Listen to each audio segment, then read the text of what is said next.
So, the 2022 Farnborough Airshow just wrapped up today. It's been 4 full years since this event was last held, and the extended wait has been agony for plenty of aviation fans. The good news, though, is that this year's show did not disappoint. A lot happened, and a ton of planes were sold. So, I wanted to take the opportunity to step back, survey the field, and outline my 4 big winners and 4 big losers of this year's show. Now, this is only the second video I've done breaking down the results of an air show, but you folks seem to really like the first one I did during Dubai 2021. So if you're still enjoying this format, let me know down in the comments and I'll keep doing them. The first big winner of the air show is the 737 MAX.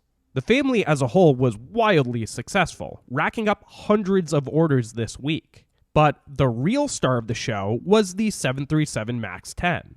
The plane finally made its public debut and performed a spectacular flying display.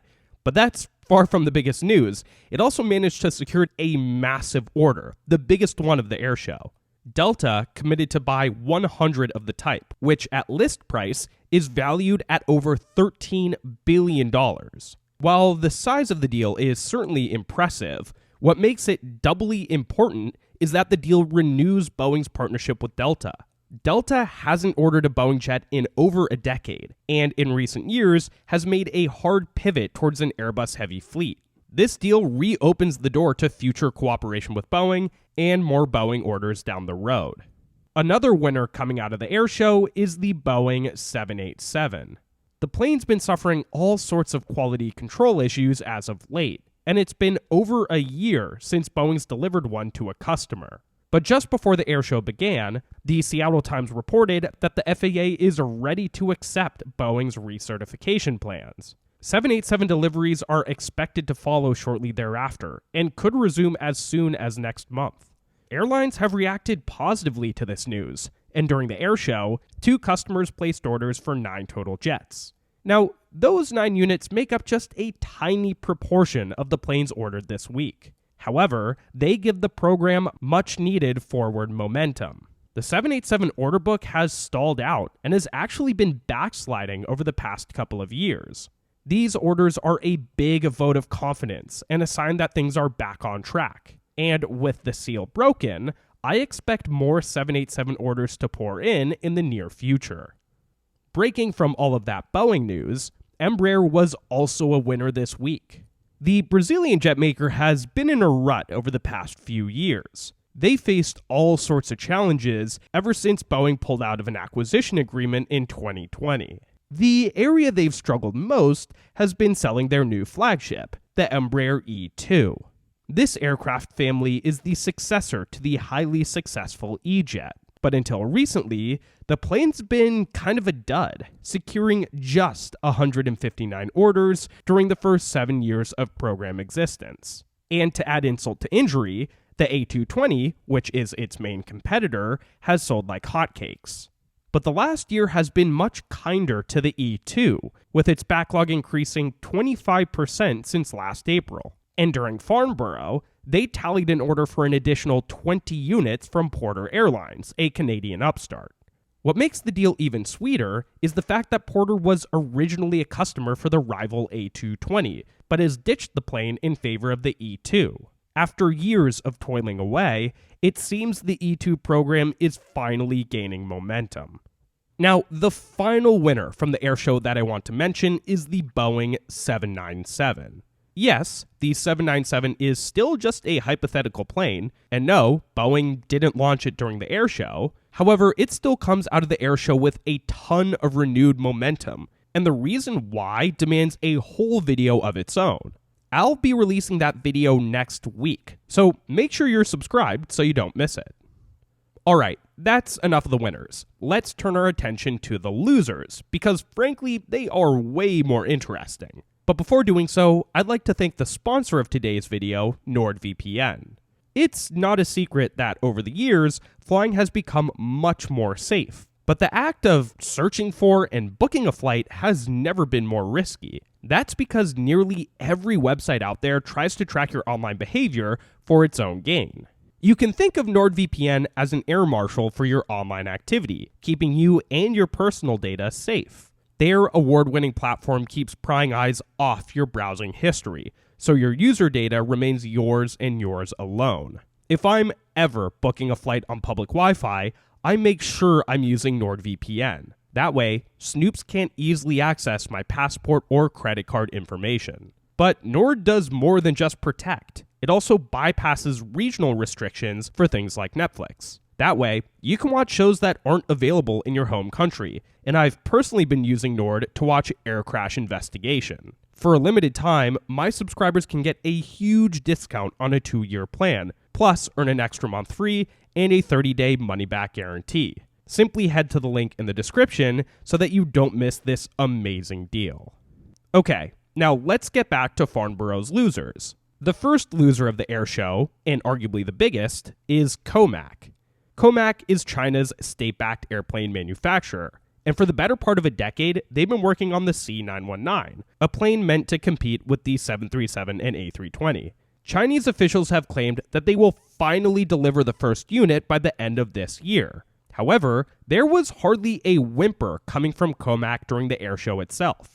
Now, to be fair, China typically doesn't make a lot of noise during these big international air shows, but the radio silence is especially deafening this year.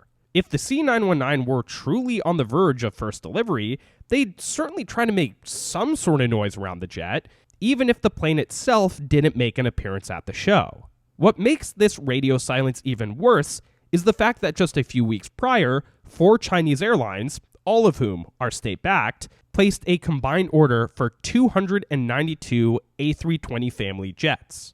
Remember, the C919 is supposed to compete with that very plane and is meant to reduce China's dependence on Western manufacturers. This huge deal for Airbus jets is a strong indication that China is not yet confident on the plane's ability to deliver on that objective, and thus remains reliant on the West. Another loser coming out of Farnborough is the A350 XWB. The emphasis here is on the XWB part of the name. For those who aren't initiated, XWB stands for extra wide body. When the plane was launched, Airbus made a point to market just how roomy it was, especially when compared to the 787. While both jets typically seat 9 abreast in economy, the A350's cabin is half a foot wider. This extra width can go a long way towards improving passenger comfort. But at the very end of the air show, Airbus's chief commercial officer made an unwelcome announcement. The A350's cabin is being modified for a 10 abreast standard in economy.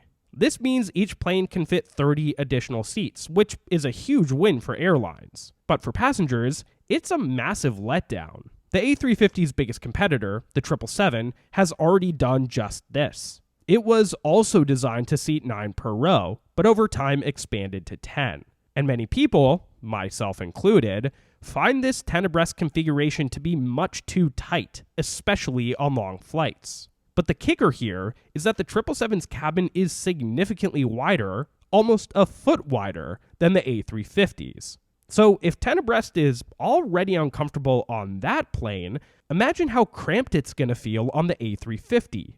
Now, Airbus contends that the seat width won't actually change, as they're resculpting the A350's walls to make it roomier. But adding a full foot to the width of the interior seems like a gargantuan task. After all, Boeing tried to resculpt the walls of the 777X, and they only managed to increase cabin width by 4 inches. Sure, the A350 still has other creature comforts like a quieter cabin, better cabin pressurization, and nice mood lighting, but this change seems like it will degrade the passenger experience. A third loser is 737 MAX production. Like I alluded to before, the plane had a spectacular show on the orders front. However, that momentum was softened a bit by a statement made by David Calhoun. The Boeing CEO stated that supply chain constraints are going to prevent the company from ramping up MAX production in the near future. On the surface, this might not seem like that big of a deal. After all, Boeing isn't the only one who's being affected by supply chain issues. But here's why it could disproportionately impact Boeing. The company is certainly not happy that the MAX lags the A320neo in sales. However, this sales deficit does have a silver lining in that it improves availability. All things equal, it would take a new MAX customer less time to receive their new planes than a new Neo customer. And for certain airlines, this availability could be a huge selling point.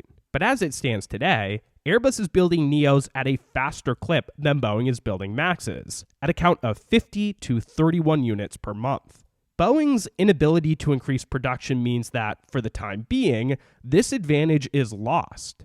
Ultimately, this situation could make it harder for Boeing to close the sales gap, and it'll be interesting to see how or if this announcement affects near-term MAX orders. But considering just how well the plane performed this weekend, I'm sure Boeing is hopeful that the impact will be marginal. The final loser coming out of the week is Airbus. Now, the jet maker didn't have a bad show. They secured a few nice orders from LATAM, EasyJet, and Delta, while also announcing partnerships with both Blue Condor and CFM to accelerate their push towards zero emissions. But frankly, a lot more was expected from Airbus during the week. In the days leading up to the show, rumors were flying that the company could secure some truly monster deals. It was rumored that Air India was on the verge of ordering 50 A350s, which would be India's first order for an Airbus widebody in years. There was also talk of Jet Airways purchasing up to 50 A220s, extending Airbus's dominance over the Embraer E2. Finally, there were reports that Malaysia could order up to 30 A330 Neos, injecting new life into a program that hasn't scored a big order in some time. But for whatever reason, none of these rumors came true. Now, this isn't to say these orders will never materialize. That Air India deal, for instance, seems almost certain to happen, as the airline's already appointed a chief A350 pilot. But I'm sure that Airbus was hoping to finalize and announce these orders during the show itself. After all, Boeing had a huge week, and the deals would have gone a long way towards stealing Boeing's thunder. So yeah, those are the big winners and losers of the week. But I did want to mention one more winner before closing out this video, and that's the aviation industry as a whole. Yes, trying to travel this summer has been an absolute nightmare, with airlines dealing with staffing shortages, delays, and all sorts of complications. But even so, tens of billions of dollars worth of orders were placed this weekend, and it seems the industry is on a clear upward trajectory post-COVID. This week's festivities were a reminder that the aviation industry is truly finally on the mend. Anyways, guys, if you liked this video, please let me know in the comment section below, and I'll be sure to do more of them. I also want to give a huge shout out to my patrons for their continued support. If you like what I do and want to help this channel grow, go ahead and check out this link right here. And as always, if you learned something new today, leave a like and subscribe to keep learning. And until I see you again, don't forget to look up.